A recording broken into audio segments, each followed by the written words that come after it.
Ya, mari kita sama-sama berdoa.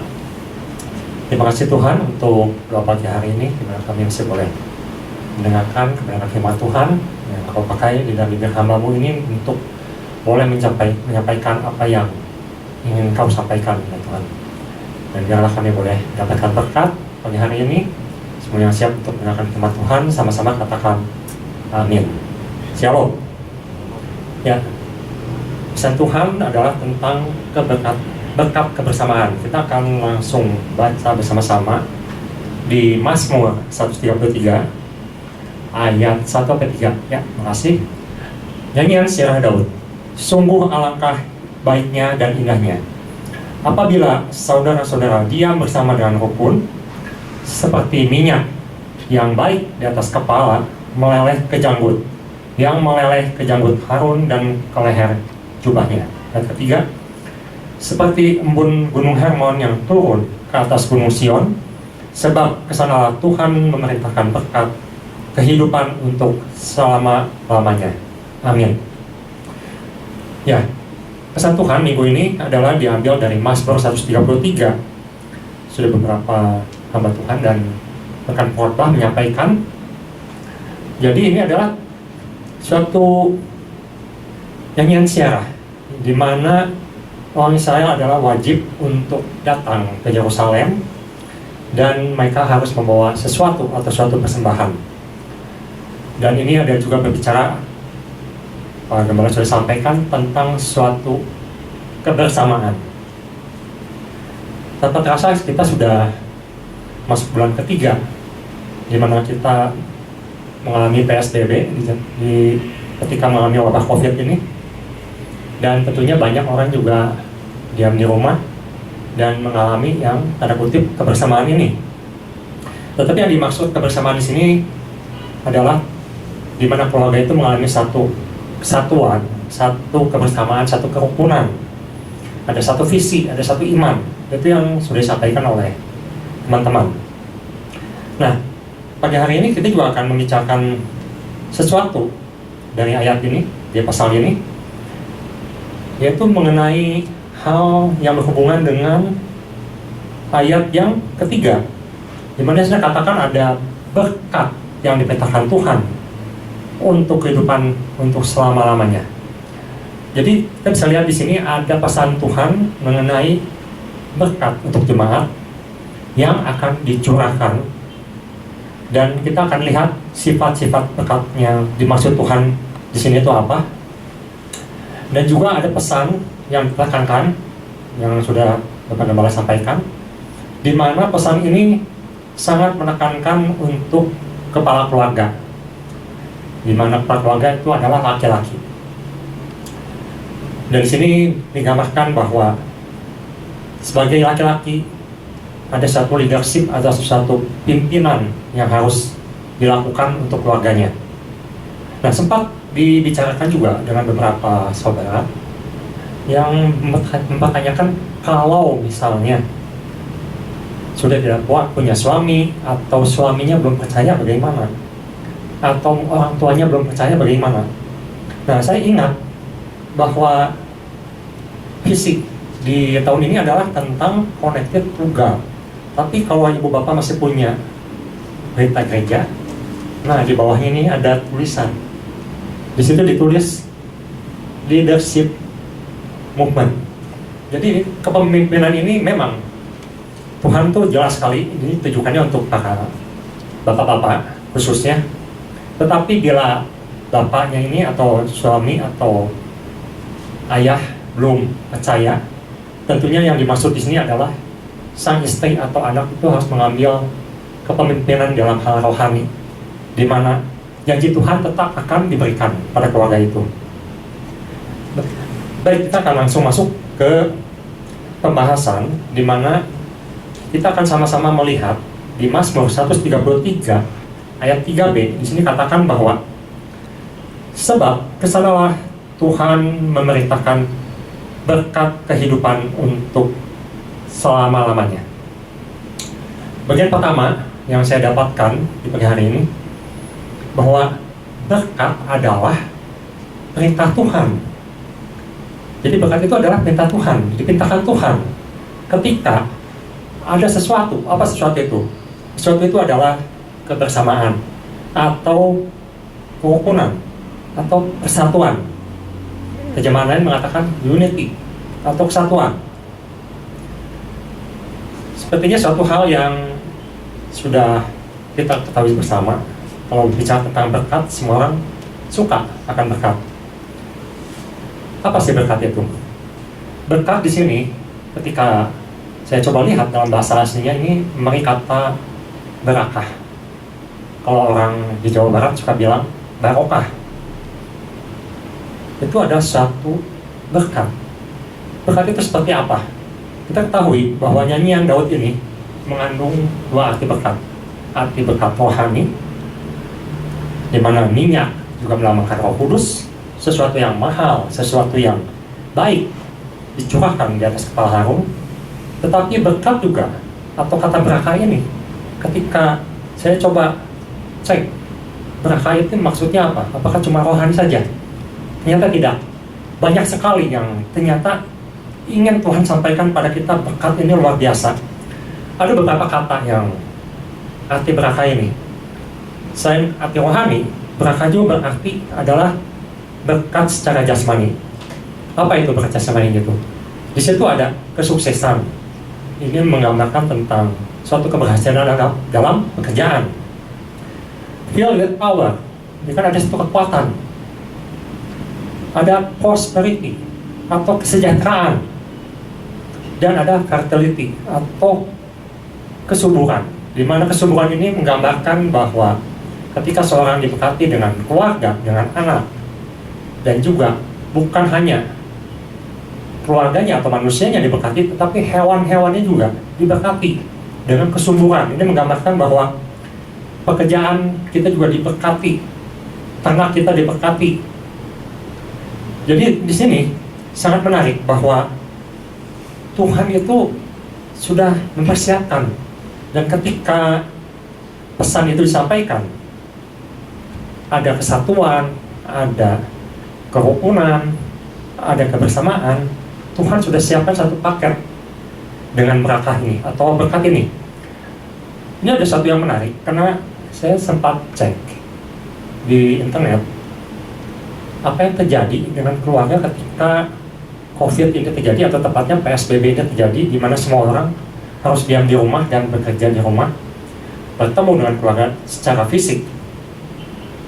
Dan ternyata cukup mengagetkan, karena di beberapa daerah ternyata yang terjadi bukan seperti yang saya bayangkan. Saya sempat dengar, katanya di China ketika di lockdown itu terjadi banyak perceraian. Dan kenapa bisa jadi perceraian? Karena katanya masalah komunikasi lebih berperan di situ. Ada masalah komunikasi dalam keluarga. Tetapi di Indonesia khususnya, masalah perceraian ini terjadi karena satu faktor yang lebih dominan, yaitu faktor ekonomi. Jadi ternyata ketika terjadi wabah ini dan terjadi lockdown atau PSBB, angka perceraian itu meningkat sangat tajam di beberapa daerah. Jadi kita tidak bisa tutup mata atau mengabaikan satu masalah ini, di mana memang pesan Tuhan minggu ini juga berhubungan dengan apa yang namanya berkat yang ingin Tuhan sampaikan, di mana Tuhan memerintahkan berkat itu untuk kita. Suatu yang sangat peka, di mana kita juga tidak bisa mengabaikan satu faktor ini, di mana hidup kita membutuhkan hal-hal termasuk berkat rohani dan juga berkat jasmani. Dan kita bisa lihat bahwa Allah kita adalah Allah yang peduli. Kita akan sama-sama belajar seperti apa yang dimaksud dengan berkat yang disampaikan melalui minggu ini di Mazmur 133. Bagaimana sifat berkat itu? Bagaimana sifat kekenanan Tuhan untuk berkat ini yang akan disampaikan pada kita? Kita akan sama-sama lihat. Di sini katakan di ayat kedua, seperti minyak yang baik di atas kepala meleleh ke janggut, yang meleleh ke janggut Harun dan ke leher jubahnya. Lalu dilanjutkan di ayat ketiga, seperti embun gunung Hermon yang turun ke atas gunung-gunung Sion, Sebab kesanalah Tuhan memerintahkan berkat. Jadi di sini cukup menarik karena bagaimana Tuhan menggambarkan berkat itu seperti embun atau salju yang turun. Dan di situ kalau ibu bapak silakan nanti lihat, dicek di peta Timur Tengah, khususnya dekat daerah Israel. Gunung Hermon itu ada di daerah Syria atau utara, Israel utara. Dan di situ jaraknya cukup jauh ke Yerusalem. Bapak Gembala sudah sampaikan, sekitar kurang lebih 200 kilo. Ketinggiannya sekitar 2.800-an. Dan menarik, sebuah gunung di padang gurun yang bersalju. Dan ini juga nih, sampai saat ini masih dipakai sebagai tempat wisata, di mana orang bisa ski di situ. Suatu yang menurut saya ini ajaib ya. Di padang gurun yang tandus ada gunung yang bersalju. Kok bisa gitu? Dan ternyata gunung ini membawakan berkat yang luar biasa, di mana ketika salju mencair, airnya itu mengalir ke bawah sampai ke Sion atau Yerusalem, dan di situ juga mengalir ke Danau Galilea. Jadi itu adalah memberikan suatu kehidupan, satu sumber air. Apa yang bisa kita pelajari di sini? Ada satu sifat berkat, di mana berkat itu adalah harus dibagikan. Ketika berkat itu turun, berkat itu dibagikan, maka itu akan menjadi berkat. Kita mungkin masih ingat di Kejadian 22 ayat 18, kita akan baca Kejadian 22 ayat 18. Di situ dikatakan bahwa kita umat Tuhan diberkati untuk memberkati. Dan saya akan bacakan Kejadian 22 ayat 18 ayat 18 ya. Oleh keturunan mula atau keturunan Abraham, semua bangsa di bumi akan mendapat berkat karena engkau mendengarkan firman-Ku. Jadi ini adalah suatu janji Tuhan yang mengatakan bahwa umat Tuhan adalah umat yang harus menjadi berkat. Apa yang terjadi ketika berkat ini tidak disampaikan atau tidak dinyatakan kepada pihak lain, termasuk dalam hal keluarga ataupun orang lain? Nah, kalau kita lihat di peta dilanjutkan, ternyata Danau Galilea itu juga mempunyai anak sungai kembali, di mana ujungnya salah satunya ada yang disebut Laut Mati. Apa yang terjadi ketika berkat itu tidak dialirkan? Di Laut Mati itu dia hanya menampung, tetapi dia tidak mengalirkan. Yang terjadi adalah kematian. Di Laut Mati tidak ada sesuatu pun yang hidup, semuanya mati. Jadi apa yang terjadi ketika berkat itu tidak dialirkan, tidak disampaikan kepada pihak lain, maka kita akan seperti laut mati, kita akan mati. Jadi ada suatu sifat berkat ketika Tuhan ingin sampaikan berkat itu pada kita, khususnya pada keluarga. Ada suatu syarat, benar, syarat itu adalah kebersamaan, kerukunan, dan persatuan, tetapi sifat berkatnya sendiri adalah harus disampaikan. Jadi kita harus tahu bahwa Tuhan memberikan berkat itu adalah untuk menjadi berkat bagi yang lain, bagi pihak lain. Dan kita bisa belajar seperti di Amsal, Mazmur 127 ayat 1-3. Di sini dikatakan bagaimana sifat berkat yang Tuhan berikan itu yang dimaksudkan di sini. Di sini dikatakan bahwa Mazmur 127 ayat 1-3, saya akan bacakannya. Di sini adalah tentang nyanyian Sirah Salomo. Oh, tadi ada nyanyian Sirah Daud. Sama-sama ada satu nyanyian Sirah bentuk Mazmur. Dikatakan, jikalau bukan Tuhan yang membangun rumah, maka sia-sialah usaha orang yang membangunnya. Dan jikalau bukan Tuhan yang mengawal kota, sia-sialah mengawal berjaga-jaga.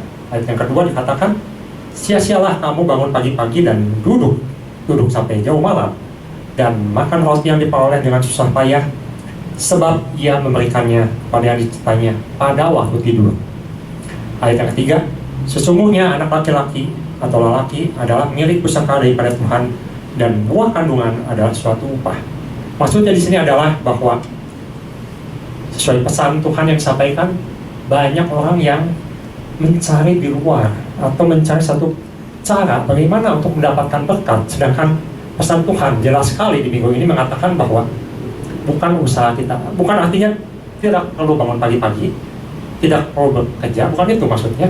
Tetapi ini ada satu sifat berkat yang perlu kita sadari, bahwa berkat itu diberikan oleh Tuhan, bukan karena usaha kita saja, bukan karena jerih payah kita, tetapi berkat itu diberikan ketika kita bekerja dan Tuhanlah yang memberikan. Jadi jelas sekali di sini.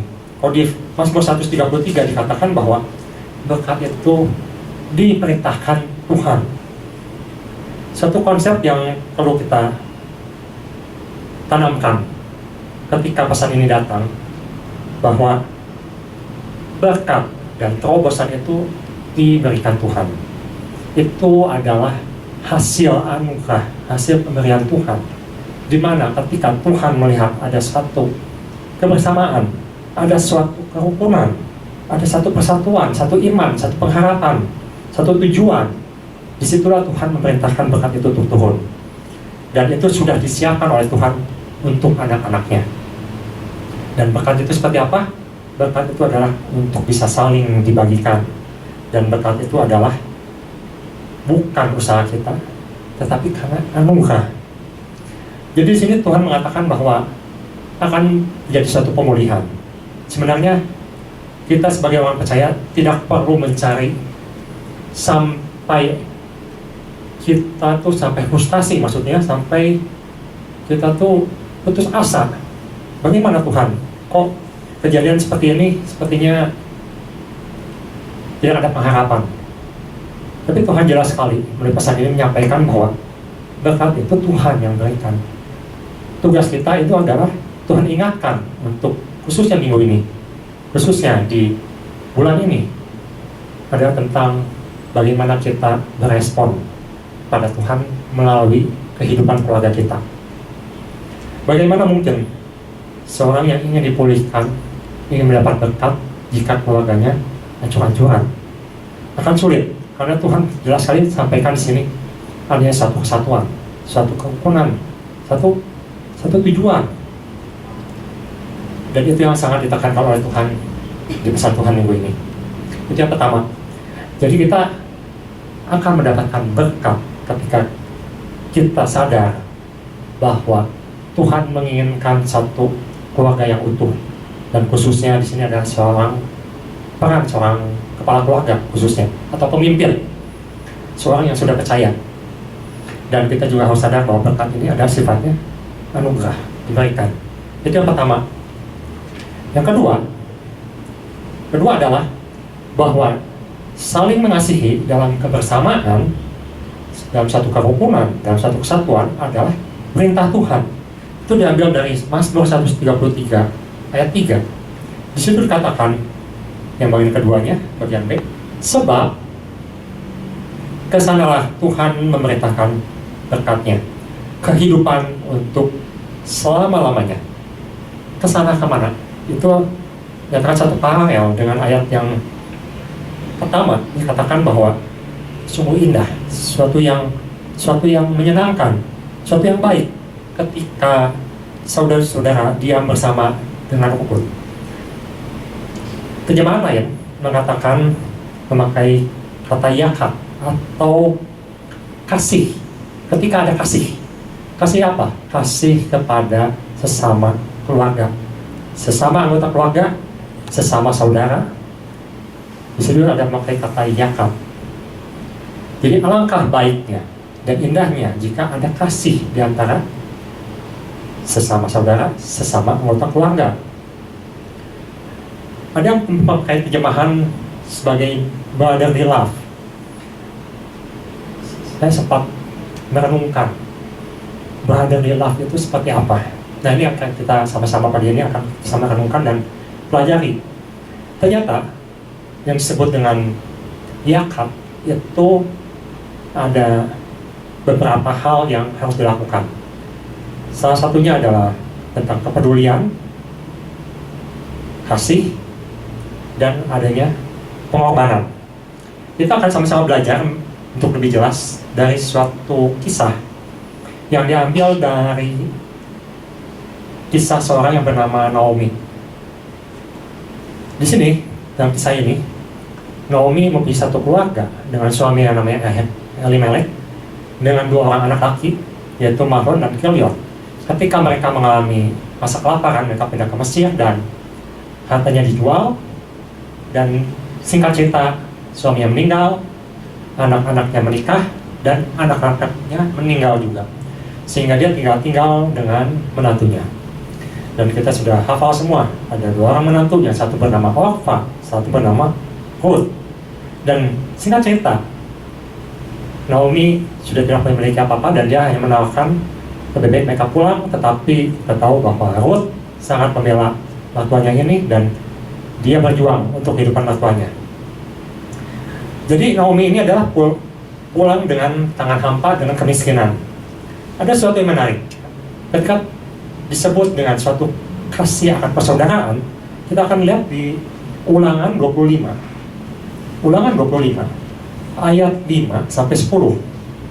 Ada satu hukum bagi orang Israel di mana ketika seseorang kepala keluarga meninggal atau suami meninggal, di situ ada satu kewajiban seorang saudara yang harus dilakukan untuk menyambung nama adik atau kakaknya ini. Saya akan bacakan Ulangan 25 pasal 5 sampai 10.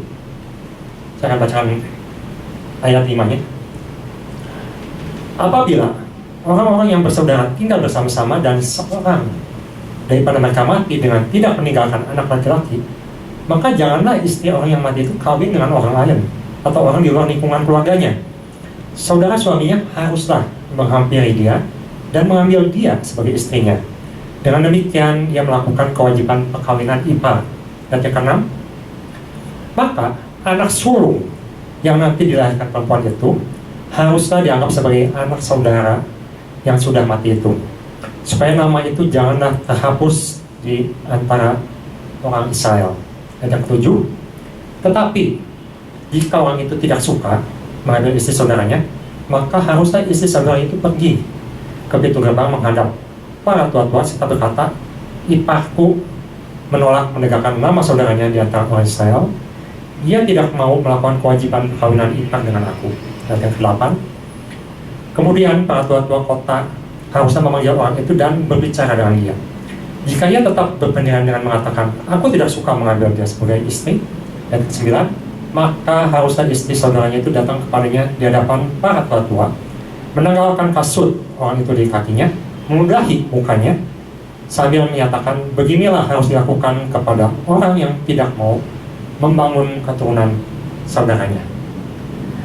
Dari cerita ini atau dari hukum ini kita tahu bahwa sebenarnya Naomi ketika pulang dia punya pengharapan. Pengharapan apa? Ada seorang penebus akan keluarganya. Ketika seorang adik atau seorang kakak yang bisa menebus atau meninggal, masih ada saudara jauh yang dia punya kewajiban untuk menebus. Dan Naomi ini punya 2 calon penebus. Yang satu orang tidak disebut namanya, yang seorang lain namanya Boaz. Dan dalam cerita Ruth dikatakan bahwa sang penebus yang lebih dekat itu dia tidak mau menebus. Mengapa dia tidak mau menebus? Ini ada suatu pemikiran untuk kita semua. Ketika seorang akan menebus, ada sesuatu yang harus dikorbankan, ada sesuatu yang harus diberikan. Sebenarnya apa yang membuat orang ini tidak mau menebus? Ruth. Kita bisa lihat di Ruth pasal 4. Ruth pasal 4 ayat 5 dan 6. Kita akan baca bersama-sama. Ketika Boaz menawarkan kepada orang yang lebih berhak untuk menebus kata milik Naomi dan juga istri dari anaknya, yaitu Ruth, orang ini berpikir. Dia berpikir, baik juga hal itu kusampaikan kepadamu sebagai berikut. Ini kata Boaz pada orang itu. Belilah tanah itu. Jadi orang itu harus membeli tanahnya di depan orang-orang yang duduk di sini dan di depan para tua-tua bangsa kita. Jika engkau mau menebusnya, tebuslah. Tetapi jika engkau tidak mau menebusnya, beritahukanlah kepadaku supaya aku tahu. Sebab tidak ada orang yang dapat menebusnya kecuali engkau. Dan sesudah engkau aku. Lalu berkatalah ia, aku akan menebusnya. Orang itu berkata, aku akan menebusnya. Jadi dia akan menebus tanah milik Naomi. Ayat yang kelima, tetapi kata Boas, pada waktu engkau membeli tanah itu dari tangan Naomi, engkau memperoleh Rut juga perempuan Moab, istri orang yang telah mati itu, untuk menegakkan nama orang itu di atas milik pusakanya. Jadi ternyata selain menebus tanah, juga harus ditebus istrinya. Jadi dia harus berikan satu keturunan untuk Naomi, untuk Rut, untuk orang yang sudah meninggal, suaminya Rut. Ayat yang keenam, ini yang menjadi satu pesan untuk kita ketika Tuhan berbicara soal kasih akan keluarga. Ada sesuatu yang harus dikorbankan. Lalu berkatalah penebus itu, jika demikian, aku ini tidak dapat menebusnya, sebab aku akan merusakkan milik pusakaku sendiri. Aku mengharap engkau menebus apa yang seharusnya aku tebus, sebab aku tidak dapat menebusnya. Orang ini mengundurkan diri dan singkat cerita dia dipermalukan. Jadi, apa yang dilakukan Boas ketika dia menunjukkan kasih kepada saudaranya ini, kasih akan family-nya ini? Pertama, dia harus menebus milik Naomi. Ini masih bisa dilakukan oleh saudaranya satunya lagi. Dan yang kedua, dia harus memberikan keturunan untuk sang suami yang sudah meninggal, yaitu anak Naomi. Kemungkinan di sini adalah Kilion, untuk meneruskan marganya Kilion. Dan di sini orang itu mungkin masih menyanggupi, tetapi ketika dia berpikir bahwa nanti anak hasil dari Rut menjadi istri dia, maka hak adalah penuh untuk keturunan Kilion. Nah, ini disebut pengorbanan. Ketika uang sudah dikeluarkan, ketika keturunan sudah diberikan, maka semuanya itu akan menjadi milik sang orang yang sudah mati itu. Ini satu pengorbanan yang besar. Dan kita bisa lihat di sini, ini yang dilakukan oleh Boas. Ini yang disebut dengan kasih akan saudara. Jadi kasih ini mempunyai satu sifat pengorbanan, satu sifat yang mau mengorbankan untuk kebaikan saudaranya sendiri. Tetapi apa yang didapatkan oleh Boas dengan perbuatannya ini? Ada satu yang indah. Ketika saya lihat di Mazmur 133 dikatakan ada satu kata yang disebutkan bahwa Tuhan memintakan berkat itu kehidupan untuk selama-lamanya. Ada sesuatu yang kekal. Ada sesuatu yang kekal yang Tuhan berikan. Kalau ibu bapak baca di Lukas 3 ayat 32, di Lukas 33 ayat 32, di situ ada satu yang menarik mengenai Boas, di mana di situ nama Boas dicatat sekali lagi. Ya, terima kasih. Lukas 3 ayat 33 dikatakan bahwa anak Aminadab, anak Admin, anak Arni, anak Hesbon, anak Peres, anak Yehuda. Ini ada satu silsilah. Saya akan bacakan di selanjutnya, Lukas 3 ayat 32. Oh ya, maaf, saya salah catat kayaknya. Sini harusnya Matius 133. Maaf, saya salah catat. Di sini nanti ibu bapak cari silsilah Yesus. Di situ ada dikatakan bahwa Yesus itu adalah anak Daud, di mana Daud itu adalah anak Isai, dan Isai itu adalah keturunan dari Boas. Dan di situ dikatakan bahwa Boas itu adalah nenek moyangnya Daud, nenek moyangnya Yesus, sang juru selamat. Ada satu yang menarik. Kenapa di situ dikatakan bahwa Boas adalah nenek moyangnya Yesus? Bukankah semua hak sudah diberikan kepada sang suami yang sudah meninggal? Tetapi Alkitab mencatat yang jelas bahwa Yesus adalah keturunan Daud, di mana Daud itu adalah cucu Boas. Jadi di sini kita bisa lihat bahwa satu pengorbanan yang dilakukan Boas itu bernilai kekal. Jadi kasih itu mempunyai dampak yang kekal. Itu yang perlu kita renungkan di pagi hari ini. Jadi Tuhan menginginkan satu kasih antara family, antara keluarga, antara anggota keluarga, antara sesama orang percaya, di mana kasih ini ketika ada dalam satu kebersamaan, dalam satu kerukunan, dalam satu kesatuan, itu adalah suatu berkat yang akan diperintahkan oleh Tuhan untuk turun. Jadi dua hal ini pagi hari ini yang perlu kita renungkan. Ada berkat yang akan Tuhan turunkan, dan itu ada satu perintah Tuhan, bukan suatu pilihan, tapi ada suatu perintah, suatu yang pasti didapatkan ketika ada satu kebersamaan, kerukunan, dan kesatuan di dalam satu keluarga. Dan yang kedua, perlu adanya saling mengasihi di dalam kebersamaan itu, dalam satu kerukunan itu, dalam satu kesatuan itu. Dan ini juga adalah perintah Tuhan, dan kasih yang Tuhan masukkan di sini adalah sesuatu yang akan menghasilkan nilai-nilai yang kekal.